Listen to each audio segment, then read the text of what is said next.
Welcome to Purple Loosestrife Biocontrol Training, Collecting Starter Beetles.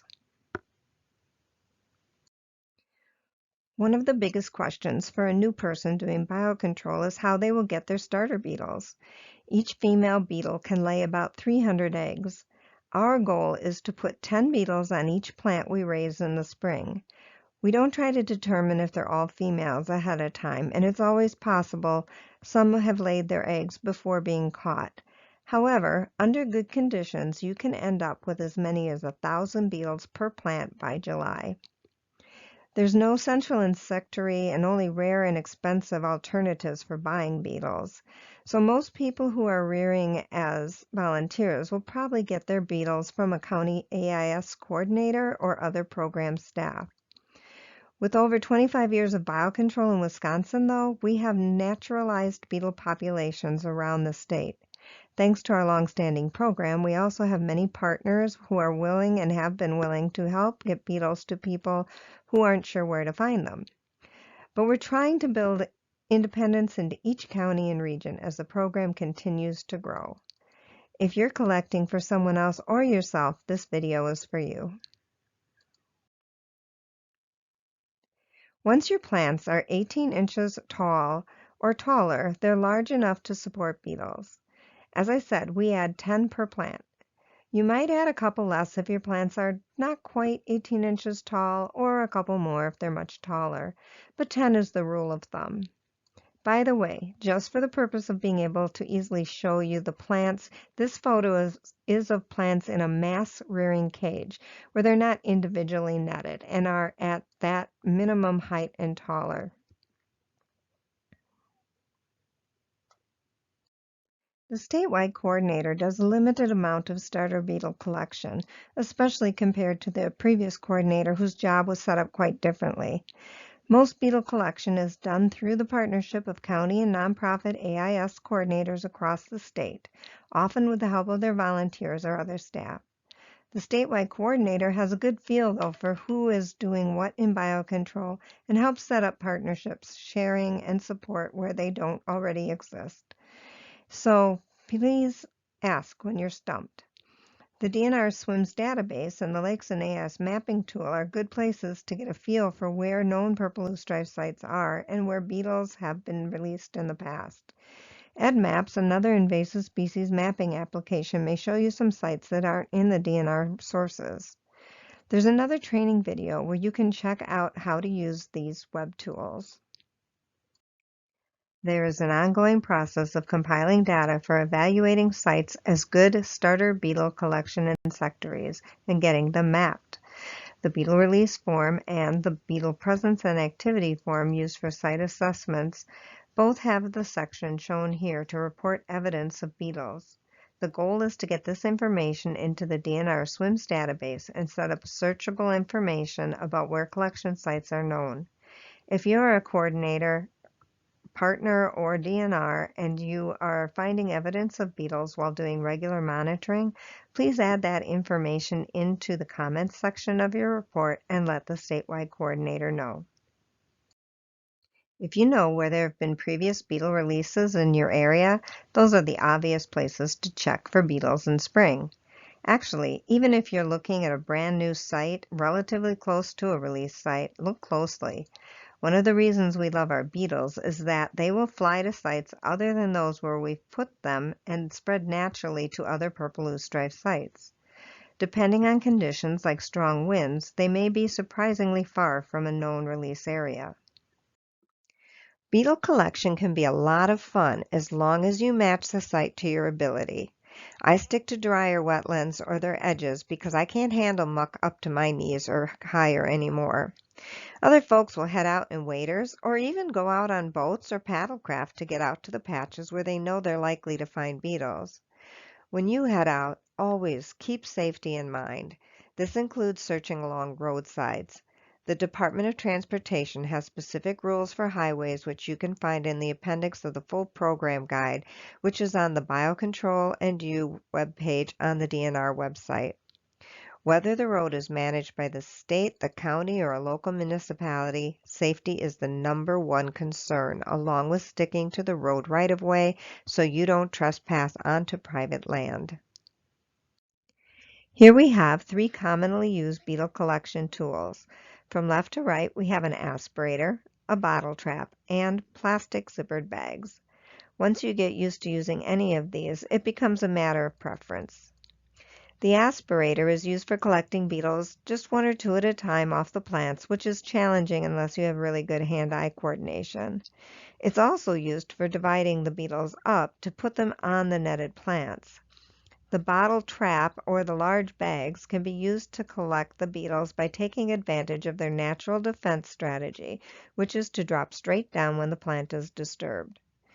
People who collect in the bottles generally fill it until the beetles seem to be crowded and then dump the beetles into the large plastic bag.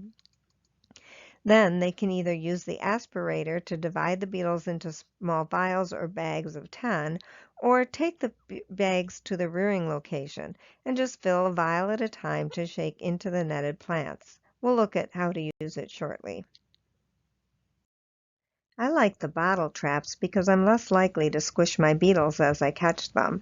A 2-liter soda bottle will give the beetles lots of room to be comfortable while you collect. Always make sure you put some leaves in the bottom. Besides keeping them fed, it'll also keep them busy and less likely to start climbing up towards the top trying to get out. You want to do the same. Drop leaves into the bottom of a bag or even put a leaf or 2 into a vial when you're collecting with an aspirator. To make this trap is very simple, and we have a video for that too. I bet you're not surprised. But basically, you're just going to cut the top part of the bottle off and flip it over. Use a cotton ball to plug the hole when you're in between collecting beetles.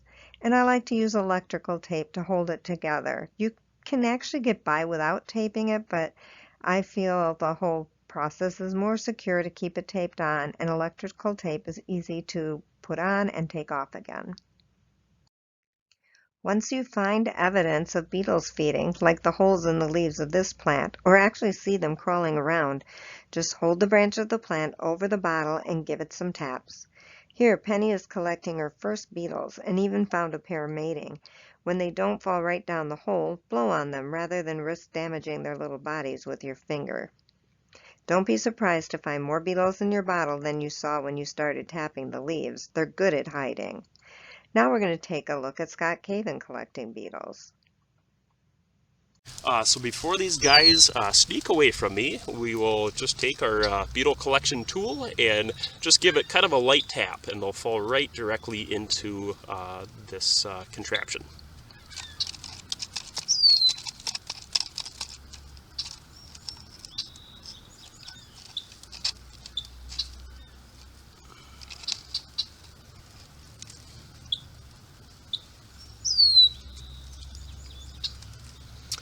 All right, so those guys were on there pretty tight, but they did fall in.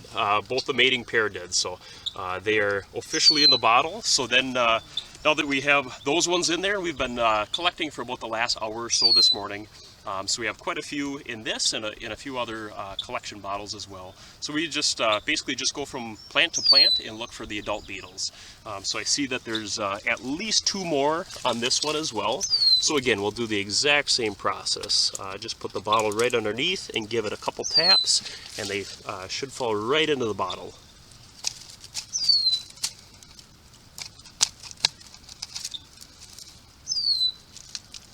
So as you can see there, most of the beetles that were on this plant fell directly in the hole, but you do see that there's still one that's kind of sitting on the rim there. So that's a real good example of how they are collected. As I mentioned before, I only use the aspirator to move beetles from a large zippered bag into smaller bags, or more often into vials like those shown. Oh, there's one other time. Occasionally I've had the beetles in my house and they will escape and end up on a window or on a light, and the aspirator is very handy for catching them again.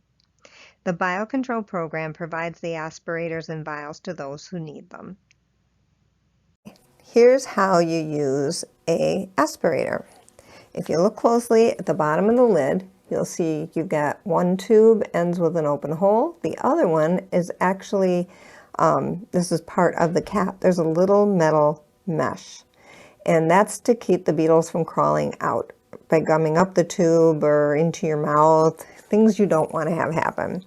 So you're going to want to make sure you suck on the end with the mesh at the cap end. So that would be the tube. And then this gives you just a nice short distance for the beetles to come up. So if you're going to collect your beetles in the field this way, you'd spot your beetle, you put this in your mouth, and you're going to go and suck hard on there, and the beetle will come up the tube like this. And there's one.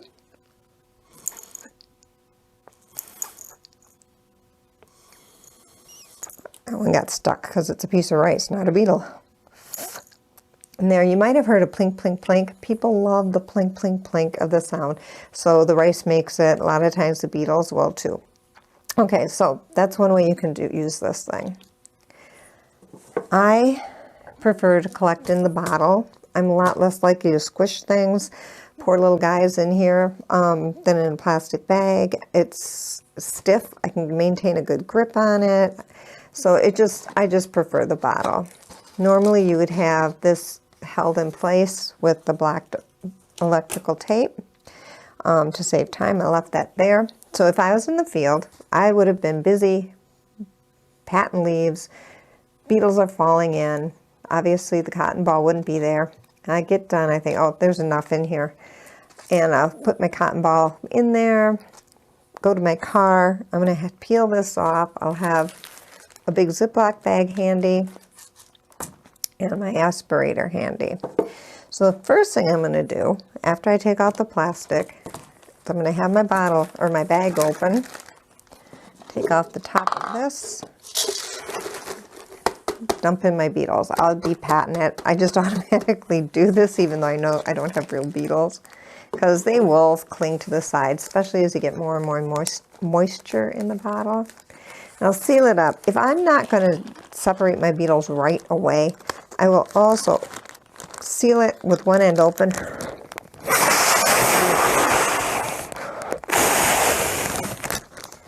and blow a bunch of air in here, because your beetles got to have air too, just like us. Now, let's say though I am ready, and I'm going to put these in vials. So I have some other vials ready with the caps off. You'll see why in a second. Or I might actually be going to put these into small Ziploc bags, in which case I might put them into the little vials and then transfer them. Or if I'm really talented, I might use this and put them right in Ziploc bags by holding the plastic bag around here, like a sandwich-sized zippered bag. But in this case, I'll just demonstrate using the vials. So again, I'm going to suck on this end with inhaling, and then I'm going to use that to catch them. So I'm going to open my bag, reach in,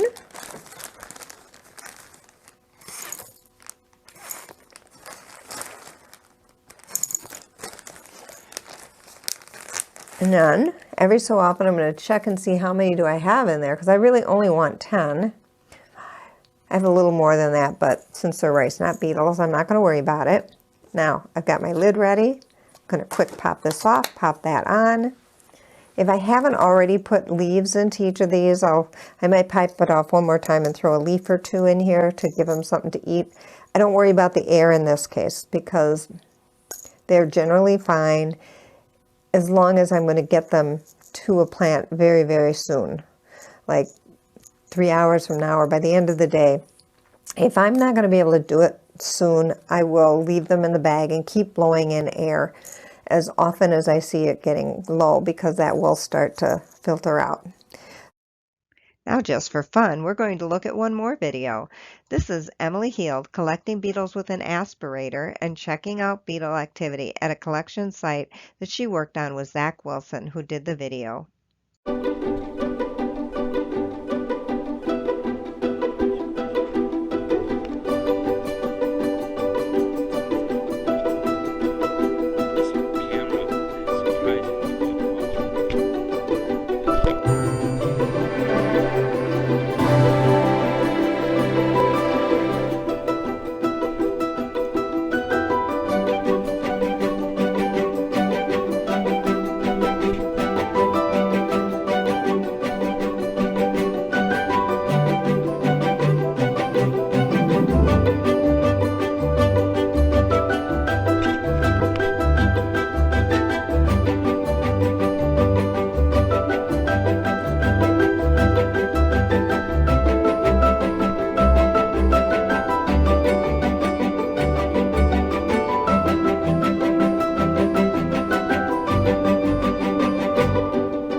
Since one video isn't likely to answer all of your questions, you can send questions to dnrasinfo@wisconsin.gov or call 608-266-0061.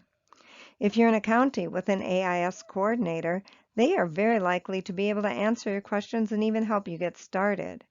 Visit the DNR website and search for AIS contacts to find the page that will give you all of their contact information. The program also has its own webpage on the DNR site, Purple Loosestrife Biocontrol and You. There you can find a full guide to the program as well as a mini guide, along with the Purple Loosestrife fact sheet for ID and the application and reporting data sheets that you will need to participate.